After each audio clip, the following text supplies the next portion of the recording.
Estimados internautas, saudações. Bem-vindos à edição C mais um do nosso podcast Chá de Coaching e Liderança. Ambiente este em que os líderes conectam-se, partilham e juntos crescem. Este programa, em formato de podcast, inspira-se na metodologia de gestão por competências chá, C de conhecimento, H de habilidades e A de atitudes. Por via disto, nós convidamos líderes moçambicanos que se destacam nas mais diversas esferas de atividade produtiva para, na primeira pessoa, transmitirem suas narrativas de liderança, dando a conhecer que conhecimentos teóricos é que adquiriram, que habilidade em forma de técnicas, práticas, ferramentas é que obtiveram com a sua experiência para complementar aquele conhecimento teórico e que atitude em forma de ser, estar, comportamento ou caráter é que desenvolveram na sua marca reputacional para acomodar quer o conhecimento teórico bem como o prático. Constitui nossa ambição, por via deste programa, contribuir para o desenvolvimento de uma comunidade moçambicana de líderes que sejam conscientes, responsáveis e empáticos. Conscientes que possuem um conhecimento instrumental para a liderança, mas também conscientes que são líderes. Responsáveis sobre a importância de serem praticantes de boas práticas para influenciarem positivamente aos seus liderados internos e externos. E líderes sejam empáticos, por um lado, com as causas que defendem, e líderes sejam empáticos uns com os outros. A ferramenta fundamental que nós privilegiamos é a comunicação, porque entendemos que por via desta os líderes conectam-se com os seus liderados e transmitem as suas ideias de uma forma simples, fluida e perceptível, para que os seus liderados possam não só compreender a ideia, mas também possam se apropriar da causa e quando os líderes se tornarem dispensáveis, esta causa possa ser postecipada para a atual e futuras gerações. Temos como líder convidado para a edição de hoje André Cardoso, mais conhecido por MC Xamboco, formado em Sociologia, ativista e rapper de intervenção social, fundador e diretor executivo do movimento sociocultural Criar Moçambique e Storyteller. MC Xamboco, bem-vindo ao nosso podcast. Obrigado. Bom dia, boa tarde, boa noite, dependendo da hora que nos assistem. Como disse, é uma honra estar aqui. Meu nome é Cardoso, ou MC Xamboco, e sou um pouco daquilo que foi dito aqui. Excelente, muito obrigado. MC Xamboco, aprecia chá, gosta de tomar chá, como é que toma chá, como é que associa chá com uma esteira, por exemplo, uma sombra de uma árvore? Como é que vê o chá e como é que vive o chá? Bom, para ser muito sincero, eu não sou muito apreciador de chá, mas tomo chá. Parece que culturalmente nós moçambicanos temos que tomar chá, é um dever. E então sempre em casa tomei chá pela manhã e quando comecei a trabalhar até altas horas, tornou-se necessário tomar chá para reativar o meu espírito de trabalho.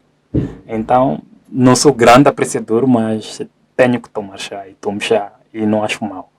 Excelente, muito obrigado. O pensador Aristóteles, ele diz que quando o homem consegue associar aquilo que gosta de fazer e aquilo que o mundo precisa, o homem adquire a sua plena felicidade. Gostava de saber, por via disto, qual é a sua paixão e qual é o seu amor olhando para isto que já chama multiplicidade de skills, de dons, de funções que executa. A minha maior paixão é a comunicação. E a minha forma peculiar de comunicar com os outros é a partir da arte, especificamente do rap, de intervenção social. E é o que eu amo fazer. Eu amo fazer rap, eu amo educar, eu amo informar, eu amo dizer aquilo que eu penso a partir daquilo que eu acho que sei fazer bem, que é fazer rap. Excelente. E como é que a comunicação por via do rap colou para que tu fosses um bom comunicador através desta técnica, olhando para as tuas características por assim dizer, traços de personalidade, características genéticas. Eventualmente era uma pessoa mais contraída, eventualmente uma pessoa que sofreu um certo trauma social, sim ou não, ou cultural. Olhando para a sua história, para as suas características, o que é que lá encontrou uma força para desenvolver a comunicação? Foi uma necessidade? Foi uma resposta? Como é que foi isto? Digamos que foi um amor à primeira vista. Porque eu, desde criança, eu sou uma pessoa que sempre questionou. Desde criança mesmo, tipo, pequeno. Eu sempre questionava por que aquilo, por que isso, por que agora, por que não amanhã. E por que lá, por que não lá. E pronto, eu comecei a desde nem miúdo, a conviver com a comunidade hip hop a partir de um grande amigo meu que se chama Slate.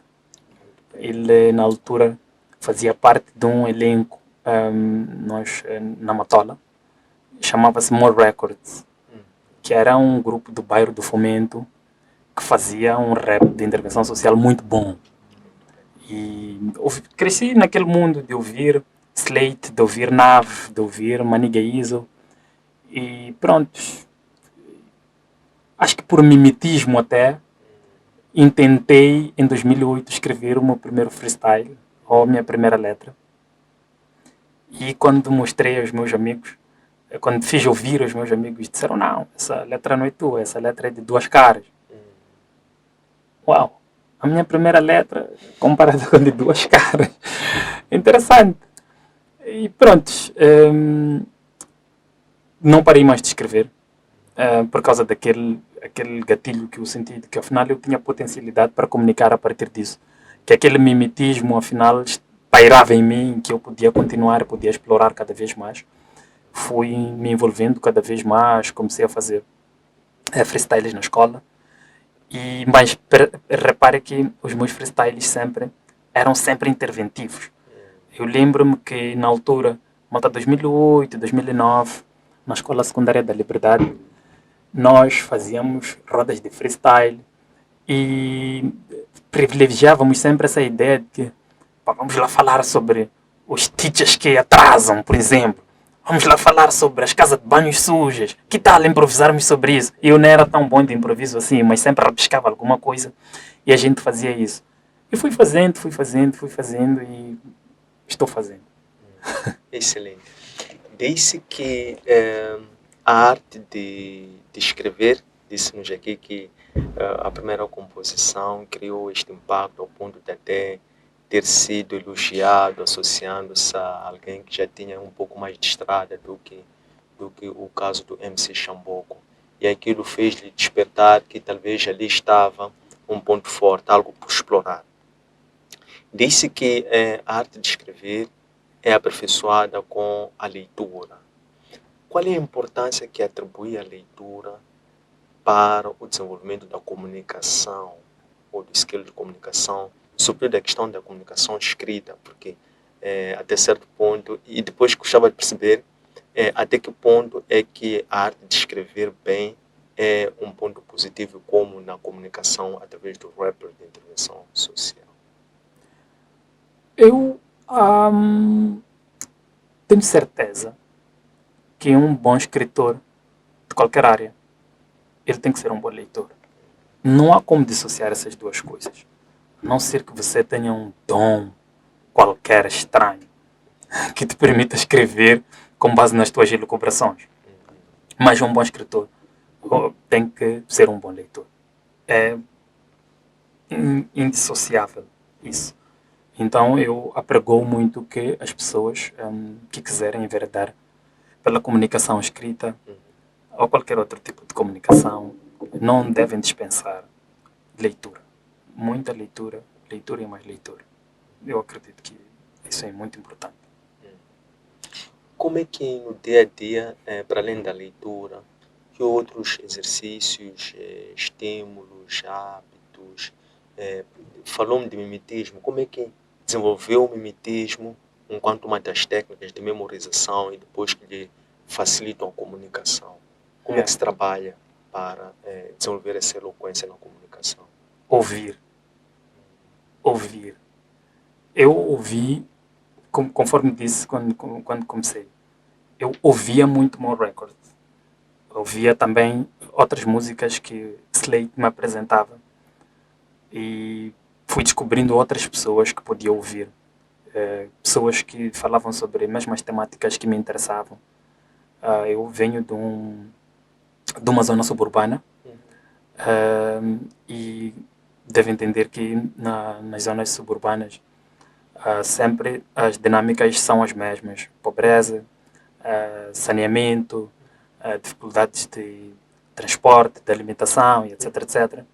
E pessoas que falavam sobre essas temáticas como pessoas que queriam resolver ou pessoas que queriam falar sobre isso para tomadores de decisão olharem para as zonas suburbanas me interessavam.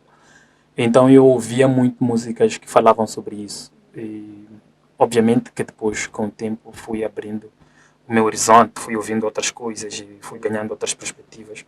Mas eu ouvia muito música. E ouvir música, depois comecei a ver também filmes. Não sou muito de ver filmes, mas comecei a ganhar esse hábito de também ver. Isso me permitiu ter essa capacidade de retenção. Associada à leitura, obviamente, isso permitiu a ter uma capacidade de retenção e de poder escrever sobre essas coisas que me vinham ao âmago. Yeah. Muito bem. Em que medida é que observa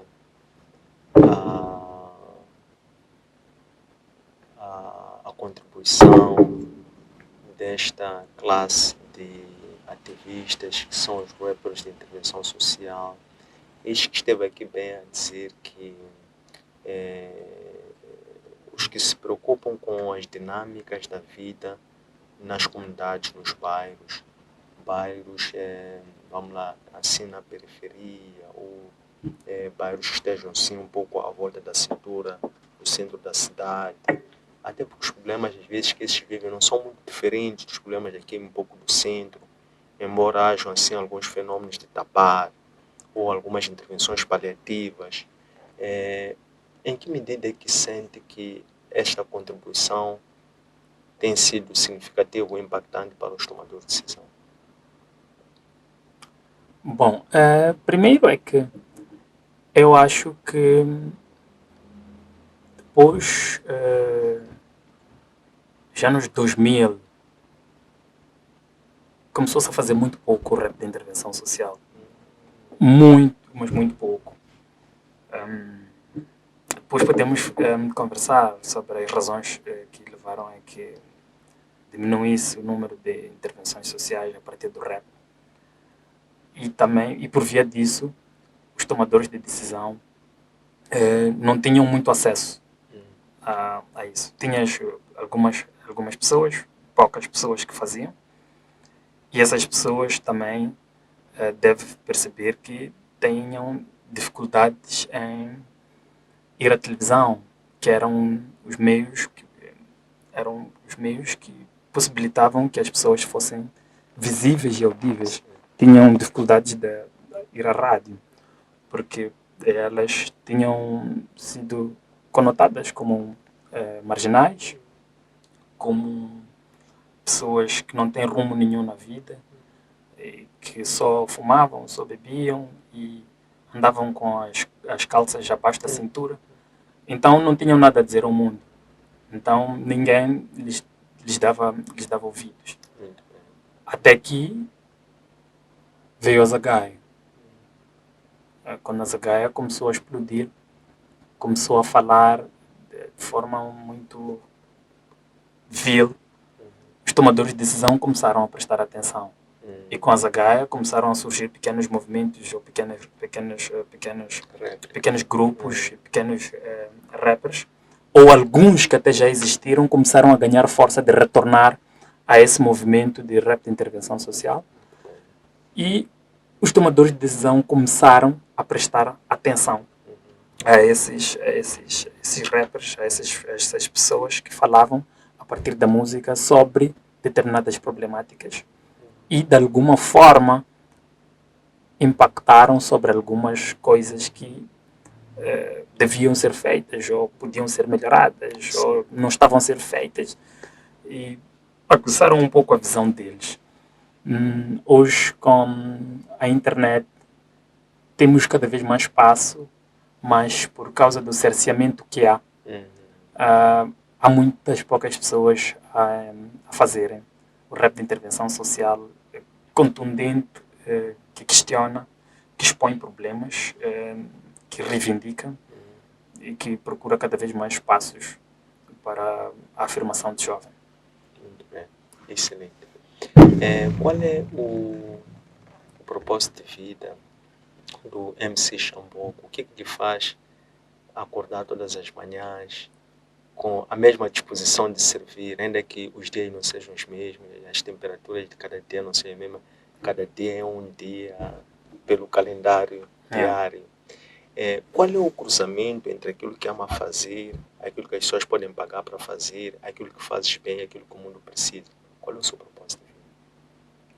O meu propósito de vida é impactar positivamente a vida de jovens, a partir daquilo que eu sei fazer, que é comunicar com eles. E na minha comunicação eu informo, eu ensino e faço um chamamento de que é preciso que nós, como jovens, sejamos cada vez mais participativos. O dia em que a juventude estiver muito participativa, e para mim muito participativa significa que os problemas dos jovens estão a ser resolvidos a partir da pressão do próprio jovem, eu fico feliz. Quando o fosso entre o pobre e o rico diminuir de forma radical, eu estou feliz. Esse é o meu propósito. Fazer com que as pessoas tomem ação. Fazer com que as pessoas se impactem com aquilo que eu digo e tomem ação positiva para a mudança positiva de suas próprias vidas. Isso é que me faz todos os dias dizer, eu vou fazer isso. Eu vou acordar, eu vou pensar sempre... eu quando penso em projetos, quando escrevo uma proposta à busca de qualquer financiamento, ou pode não ser a busca de um financiamento, mas quando eu escrevo um projeto, é sempre para impactar, sempre para despertar os jovens, sempre para informar, sempre para educar. Quem me conhece sabe que tudo quanto eu faço que é público é sempre nessa perspectiva de criar mudanças positivas para desenvolver este país. Nós temos uma missão e como eu disse, são poucas as pessoas, são contáveis a dedos, até posso arriscar a dizer, são poucas as pessoas que usam da palavra, usam do talento, usam da arte para fazer isso.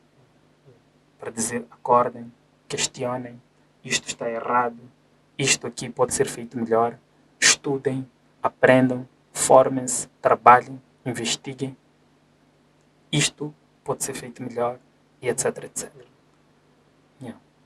É muito impactante. Trouxe-nos até agora aqui no comentário esta questão sobre propósito. Trouxe algumas restas sobre a questão que eu já queria explorar no ponto seguinte, quando dizia que os adjetivos ou o que demanda na sua intervenção é informar, formar e mobilizar para a mudança para a transformação e mudança sociais.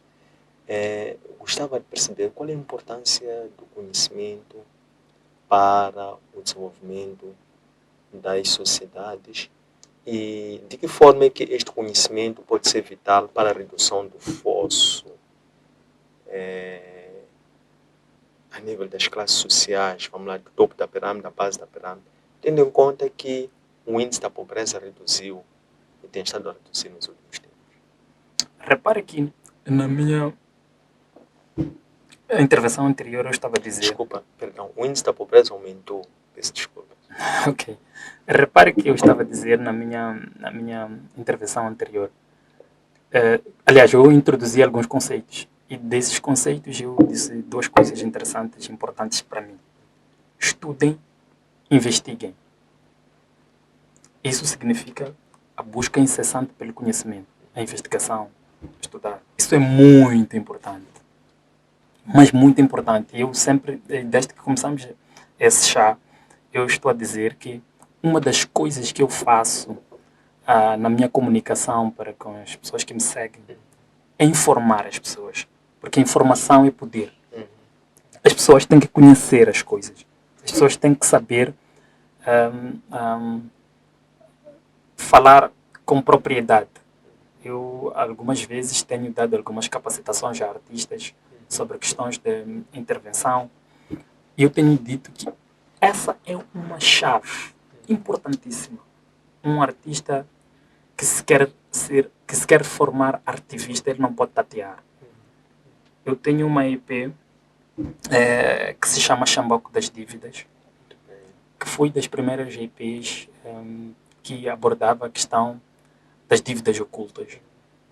Para quem não sabe, as dívidas ocultas foi o maior escândalo financeiro que nós tivemos após a independência, que por acaso levou muitos dirigentes à barra tribunal e alguns foram presos. E eu fiz uma narração criativa daquele processo com base numa pesquisa que tinha sido feita por um jornalista chamado Tavares Cibola, que na altura acho que pertencia a Zitamar News. Ele tinha pesquisado sobre as dívidas ocultas e eu decidi que muitas pessoas não tinham acesso àquela pesquisa do Cibola. Muitas pessoas também não são, e há de concordar comigo, que mesmo nós que nos dizemos que passamos por uma universidade, é possível que tenhamos passado por uma universidade sem ter lido um livro inteiro. Caso já. Então é por isso que eu disse, olha, eu vou informar as pessoas. E se ouvir a minha EP, há dados. Por exemplo, datação. A primeira música chama-se A Narrativa... Não, minto. Chama-se... me esqueço o título da minha própria música, mas eu falo de datas, eu digo 30 de dezembro de 2018. Data na história para Moçambique que subia ao pódio da lista dos caloteiros dos países africanos. A carta mencionava um ex-ministro implicado. Só esse trecho. Se tu ouves, tu pelo menos já sabes que no dia 30 do ano X houve uma detenção e a pessoa que foi detida era um ex-ministro e esse ex-ministro estava envolvido num processo Y. Então, é muito importante as pessoas terem conhecimento sobre as coisas para falarem com propriedade. Principalmente quando as pessoas querem se tornar ativistas. Eu vi ali há pouco a minha amiga Sandra Clifton, que muitas vezes tem sido minha advogada. Eu ligo para ela, ou eu ligava para ela antigamente, Sandra, eu quero falar sobre isso, mas o que tu achas? Achas que juridicamente eu tenho algum problema se eu abordar desta forma? E ela lá me dava algumas indicações e balizas de forma que eu pudesse, na minha escrita, falar sem nenhum constrangimento legal. Porque é importante. Sim. Tu te envolves nesse mundo do ativismo e queres falar sobre questões sensíveis e tu não conheces, depois começas a apontar os dedos às pessoas, porque isso, e nem sabes que estás a cometer um crime. E depois és levado à barra de tribunal, és preso, etc, etc. Então, é importante, mas muito importante, que as pessoas conheçam, que as pessoas estudem, que as pessoas investiguem, que as pessoas leiam, para que possam falar as coisas sem tatear, para que as pessoas possam falar as coisas com propriedade. Excelente, muito obrigado.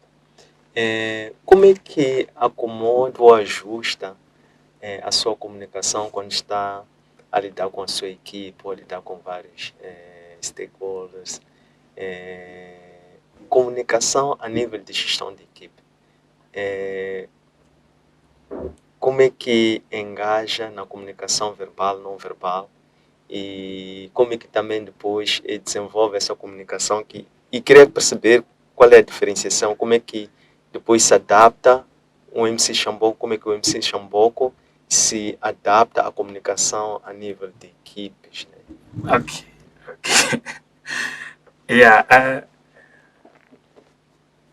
Há um desafio muito grande que eu enfrentei no início de gestão de equipes, também de trabalho com equipas. Porque o MC Xamboco, ele é um rapper, ele é um narrador, é um indivíduo que chega, diz e vai. os comentários são a posterior. As pessoas vão dizendo, o MC Xamboco pode não responder, etc, etc. Mas ele já disse, quem quiser ouvir, ouviu.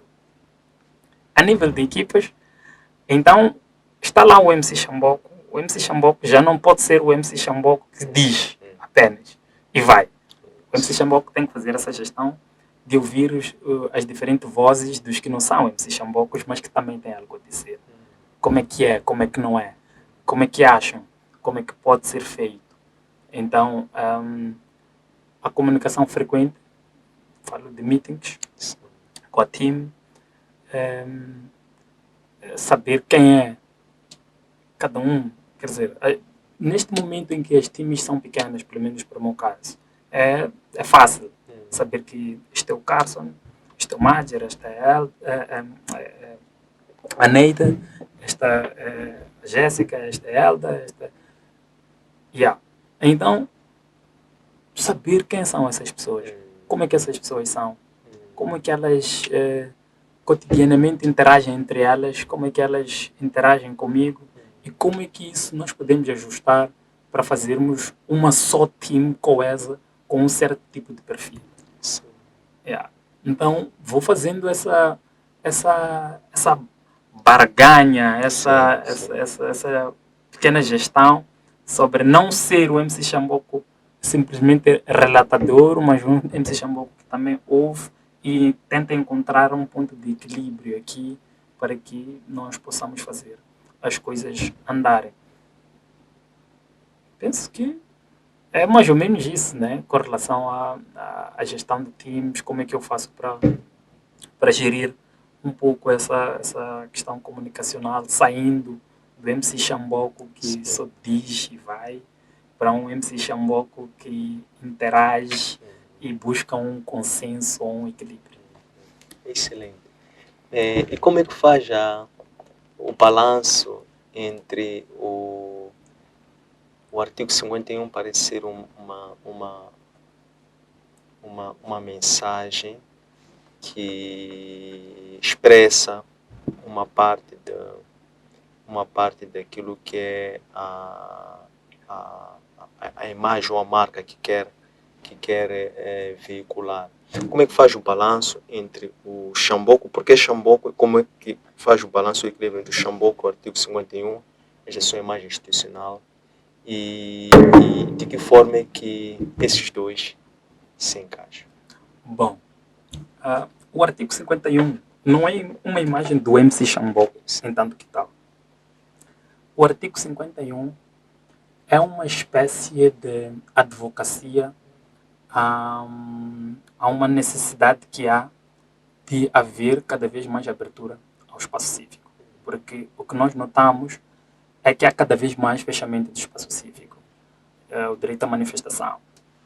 As pessoas têm percebido que sempre que se quer ir à rua para se manifestar, várias razões, há sempre um embaraço de ordem ou legal, porque se diz que não houve informação, ou que a informação, ou o documento estava errado, ou etc, etc. Ou porque, ou de outro tipo de ordem, porque não achamos seguros, porque há infiltrados, principalmente nós que fazemos esse tipo de ativismo hard power. Os políticos tendem às vezes, a infiltrar-se naquilo que são as nossas campanhas e depois fazem aproveitamentos políticos. E por via disso, as instituições do Estado que zelam pela segurança intervêm inibindo a um direito à manifestação porque há políticos más. Nós achamos que nós devemos dizer aquilo que nós pensamos porque é um direito constitucional. A ideia do artigo 51, ele surge a partir do momento em que, a 18 de março de 2023, nós, um grupo de jovens, por acaso estava encabeçado pelo Parlamento Juvenil, que é dirigido pelo David Fardo, intentamos uma ideia de fazer uma homenagem ao falecido rapper Azagaia, que eu chamo do meu líder. E que houve todo aquele alvoroço que houve, quem se lembra, houve muita violência, exacerbada até, por parte da Polícia da República de Moçambique.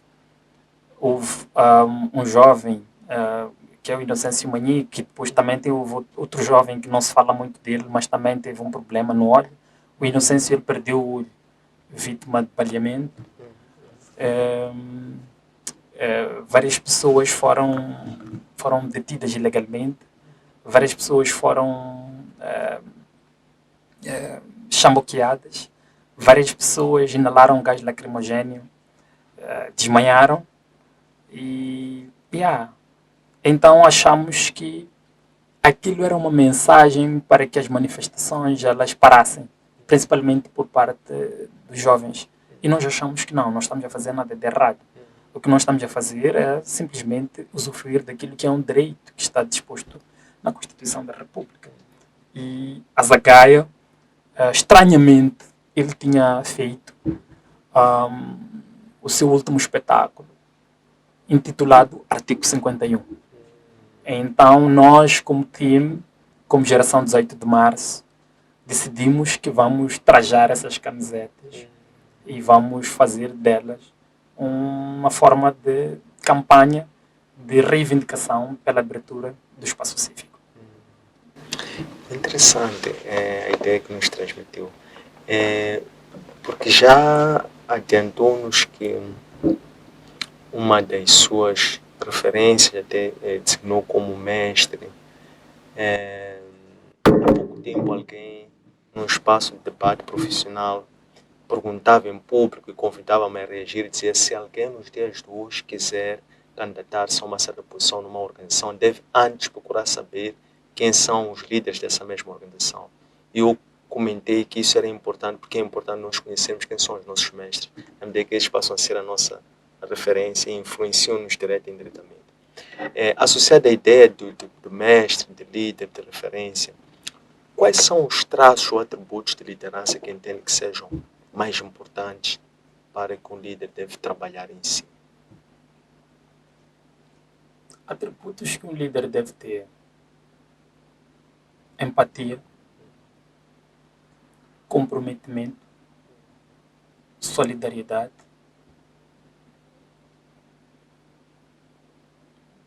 e outros. Mas para mim esses são mais importantes. Empatia, comprometimento, solidariedade.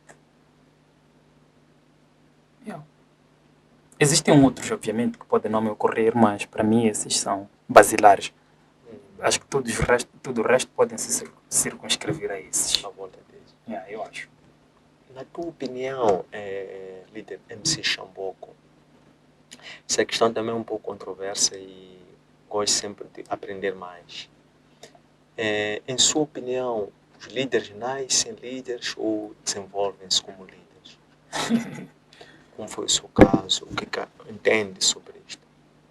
Bom, eu acho que essa pergunta, primeiro, é muito interessante, porque é uma questão que eu venho discutindo há muito tempo. Eu acho que como disse, é uma questão controversa. É controversa, porque vezes já em que tu percebes que alguém desde tenra idade carrega atributos de liderança. Numa comunidade de crianças, tu vês que há uma criança ali que se destaca. Ela é que puxa pelas outras, ela é que orienta, ela é que ampara, ela é que... E tu vês, essa criança aqui é diferente desta, gente. Então, eu acho que pode nascer líder. Pode ser uma questão nata. Os médicos depois vão dizer como é que funciona o cérebro, etc, etc. Mas eu acho que pode nascer nato. Mas também, a liderança, ela também pode se desenvolver. E há muitos exemplos. A liderança pode se desenvolver. Tanto é que existem coaches. Aliás, esse programa chama-se Chá de Coach. Então, as pessoas que estão nos assistir agora, 2, 3 que sejam, elas podem se inspirar na nossa conversa e buscarem desenvolver algumas habilidades com base naquilo que nós estamos aqui a dizer. As pessoas podem ir a um seminário e encontrarem um orador super bom e se apaixonarem por ele e começarem a ler livros, por exemplo, dele, a seguirem as dicas dele e se desenvolverem líderes. Aliás, em off estava a perguntar-me sobre daqueles que eu tinha visto aqui, que é um dos ativistas que eu apreciava. E eu disse que apreciava quase todos, mas a Cídia é para mim um exemplo de líder que impactou sobre a vida de muitos outros jovens que vieram se tornar líderes, pessoas que não eram líderes, que não tinham, pelo menos manifestamente, não tinham aquela veia de liderança, mas a Cídia puxou por eles. Eu disse que ela tinha criado uma coisa que se chama Escola do Ativismo. Acho que até tinha voltado há pouco tempo e depois desistiu, não sei porquê, se é que desistiu ou parou, porque ela tinha percebido que de facto era possível formar pessoas para se tornarem ativistas, e ativistas têm que ter essa capacidade de liderar. Então, essa faca dos gumes ou essa dubiedade que nós podemos dizer, é possível que um líder nasça líder. Nós os dois podemos ir a um lugar e simplesmente eu ter mais carisma que tu, ou tu teres mais carisma que eu. E sabe-se lá porquê? Eu não falei nenhuma palavra, tu também não falaste nenhuma palavra, e as pessoas vêm lá, olá! Quer dizer, agora é um pouco difícil, porque nós dois somos pessoas públicas. então já não vamos saber se é porque nos viram na televisão, nos viram no chat de coaching, ou etc. Mas é isso, eu acho que é isso. As pessoas podem tanto nascer líderes, mas também podem se tornar líderes a partir da vivência, da vivência, convivência e também da experiência. Muito bem. Como um estratega ao nível de pensar a sua carreira, pensar na sustentabilidade, continuidade da sua atividade operacional, na estratégia de desenvolver outros líderes, treinar a sua equipe, como é que agrega tudo isso para formar uma visão agregada? Qual é a sua estratégia de sustentabilidade? Como é que pensa a sustentabilidade a longo prazo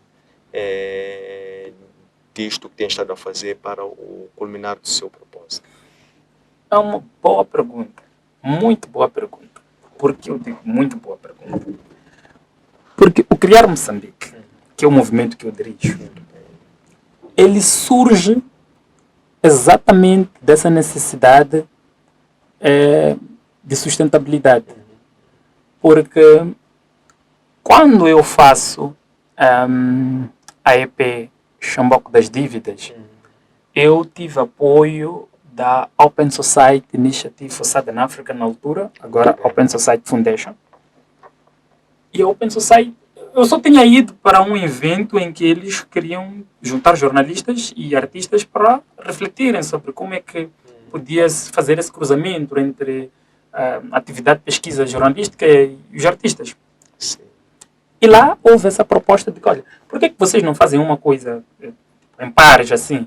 Um jornalista tem daquilo que tu mais gostaste de ler ou de ouvir, vais aprofundar se não leste, mas daquilo que ouviste, daquilo que já leste, o que é que tu podes fazer criativamente? Então eu juntei-me ao Cebola e fizemos o Xamboco das Dívidas. E naquela altura, as dívidas ocultas não estavam a ser debatidas nas redes sociais. Os jornais tinham começado a falar sobre a questão das dívidas ocultas. As televisões, de forma tímida. A Assembleia da República ainda até negava da existência das dívidas. E nós falamos das dívidas ocultas a partir do rap. E muitas pessoas começaram a comentar. Ei, nice. Afinal, de facto. Esse caso. Quer dizer, não digo ao certo que foi o Xamboco das Dívidas que despoletou o debate na Ágora, mas foi, aliás, o Xamboco das Dívidas foi um contributo para isso. E lá refleti, de facto, o Xamboco tem força para influenciar pessoas a pensarem sobre as temáticas cotidianas. Mas o Xamboco não pode ser só um Xamboco. se matarem o Xamboco, acabou tudo. Agora que morreu a Zagaia, acabou tudo. Não, não pode. Então, aí eu juntei-me a outros jovens e eu disse, vamos criar uma coisa que tem que ver com criatividade, mas também que tem que ver com essas ideias de promoção de direitos humanos. Eles compraram a ideia, juntamos e começamos. Só essa ideia, essa iniciativa, já é uma ideia de dar continuidade àquilo que é o trabalho do Xamboco. Transformar o Xamboco em vários Xambocos, de modo a que não haja um único Xamboco a se olhar como um alvo, como uma pessoa que desvia, mas também, porque também tens a oportunidade de mostrar a essas outras pessoas que vão se criar Xambocos, que o Xamboco não é uma questão de confusão, que o Xamboco não é uma questão de estar do contra, que o Xamboco é uma pessoa que tem uma missão de informar, de comunicar, de apoiar, de educar, etc, etc. Tudo em prol do bem comum e do desenvolvimento deste país. E o ponto. E começamos a fazer isso nos distritos. Felizmente tive a sorte de, noutros sítios onde eu trabalhava, de viajar pelos distritos adentro e fazia esse exercício de convidar as pessoas, de identificar pessoas potenciais artistas e dar uma espécie de coaching. Mas tivemos a sorte também de ter apoio do Reino dos Países Baixos para um projeto que se chama Juventude, Arte e Governação Inclusiva, que é um projeto que estamos a dirigir agora, em cluster, com o Centro de Estudos Urbanos, que é dirigido pela Jéssica. Eu penso que ela já esteve aqui nesse podcast, e pela plataforma de Jovens Líderes. E o que nós fazemos é justamente unir a ideia de participação política como conhecimento teórico da ciência política, como o Centro de Estudos Urbanos é um centro de pesquisa, como o nome nos remete. Então eles fazem essa capacitação e nós temos a parte de pegar esse material teórico de ciência política e coachar aos artistas para eles produzirem conteúdo artístico com base naquilo que aprenderam. Né? Então, eles vão percebendo a necessidade de conhecer, primeiro porque uma das coisas que eu noto quando nós vamos fazer essas capacitações, primeiro é que os artistas não se interessam muito com essas temáticas, ou às vezes eles se sentem isolados quando dizem. Eu sempre tenho uma frase que eu chamo a minha frase célebre. Tipo, os artistas, quando são eventos de política, economia política, etc, etc, então chega um momento em que dizem, vamos ao deleite, então vamos lá chamar agora o momento cultural. Quer dizer, o artista só tem que estar no momento cultural. Ok? Então não é parte de todo aquele processo quando é uma pessoa importantíssima para veicular informação para as pessoas que até estão no confim. Então como é que ela vai veicular uma informação que não detém? Ok? Então essa formação, essa capacitação, essa partilha de experiência e de conhecimento com vários artistas ou aspirantes artistas em várias partes do país é esse exercício de sustentabilidade.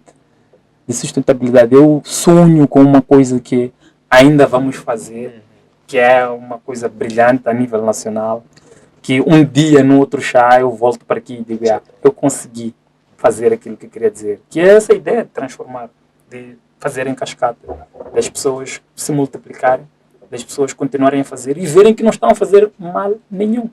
Que é, pelo contrário, é um dever delas enquanto comunicadoras, detentoras de poder, porque elas detêm um poder de influenciar a partir da comunicação, a partir do verbo, a partir do rap, a partir da música, do teatro, etc, etc. E o criar não só se baseia no rap, mas abarca todas as outras formas de arte. Muito bem. Não, excelente, foi muito bem fundamentada e explicada de que forma é que os vários movimentos, plataformas, que foram meticulosamente concebidas e como é que elas no terreno estão a operacionalizar a estratégia que tem sobre a continuidade a longo prazo. Gostava de saber, associado a isto, falou-nos muitas coisas boas, quais são 2 livros que mais lhe transformaram, que mais falaram consigo, mexeram contigo após a leitura e que carregas contigo quando tens que trazer referências de livros? 2, se tiveres que dizer. Ok. O primeiro é de Mia Couto. Acho que é Terra Sonâmbula. Penso que é isso. Se não estou errado, um livro com uma capa azul. Li há muito tempo, há muitos anos. Por quê? Porque esse livro influenciou-me a gostar, me influenciou-me a ter anseio de ler outro livro. Isso estou a falar de há muitos anos. Décima classe, acho que era malta 2009, qualquer coisa. Esse é o primeiro. Mas depois, o segundo é de um professor moçambicano. Na verdade são 2, mas como pediu 2 eu vou citar mais um. É de um professor moçambicano que infelizmente já não está conosco, que se chama Carlos Serra. O livro chama-se Novos Combates pela Mentalidade Sociológica. Um livro muito importante, porque é um livro que me fez refletir de forma meticulosa sobre as coisas. Olhar as coisas para além daquilo que se nos é mostrado. E Carlos Serra, inicialmente, tínhamos esse debate, Carlos Serra é difícil, ele é difícil. Então alguém um dia me disse, não, você tem que ler as notas de rodapé. Carlos Serra, queres entender ele? Lê as notas de rodapé. Epa, o que era isso de ler as notas de rodapé? Será que era um simples exercício de ler as notas de rodapé e depois entender o que o Carlos Serra estava a dizer? Então, Carlos Serra me fez ter esse olhar perspicaz sobre as coisas. A mim não me convences porque vieste me dar um emaranhado de coisas, vieste jogar sobre mim determinados conceitos, determinadas teorias, ou vieste me mostrar um carro, etc. Não, esquece. Eu sempre vou estar preocupado em olhar para além daquilo que está em frente. Eu vou estar sempre preocupado a ver as notas de rodapé. Exatamente. Se fosse para citar 2 livros, são 2 livros que me fizeram ler. Esse por acaso, e muito bem, 2 moçambicanos. Excelente. Para quando podemos esperar um livro do MC Chamboco? MC Chamboco e o livro. Eu não sei, eu não posso prometer. Eu comecei o exercício de escrever há muitos anos. Ainda no secundário, eu estava a escrever um livro que até nem me ocorre o nome. Tempos Modernos, que por acaso eu gravei uma música. A minha primeira música chama-se Tempos Modernos. E depois eu queria continuar o Tempos Modernos em livro. Escrevi alguns textos, etc. Mas depois parei. Depois, quando entrei para a universidade, acho que no segundo ano, fui revisitar os meus textos, deitei tudo. Então, fiquei a pensar, um dia eu escrevo, mas a minha grande preocupação com a escrita é a mesma preocupação que eu tenho com as artes, né? Eu acho que a arte é muito importante, a ciência é muito importante, as letras são muito importantes, a literatura é muito importante para ser levada de ânimo leve. E hoje eu vejo que muitas dessas coisas estão sendo levadas de ânimo leve. A cada dia, cada um acorda, quer publicar um livro, publica. Alguém quer lançar uma música, lança. Alguém quer... Até no cinema essa gente está a se envolver. No cinema. Então eu acho que é uma coisa que eu tenho que pensar muito, mas muito bem antes de um dia decidir escrever, publicar. Acho que se eu tiver experiências muito agudas que me levem a sentar e dizer, olha, agora eu tenho que escrever alguma coisa sobre o que eu não sei, eu vou escrever. Mas por agora prefiro não prometer um livro. Excelente. Por fim, porque o tempo já vai assim no seu auge, gostávamos de saber, aprender de si, qual é a rotina que instalou para se preparar diariamente prepara-se fazer o trabalho? Uma preparação do ponto de vista físico, mental, emocional, espiritual. Como é que se prepara? Bom, eu... a minha colega Jéssica costuma dizer que nós perdoamos os artistas porque os artistas são desorganizados.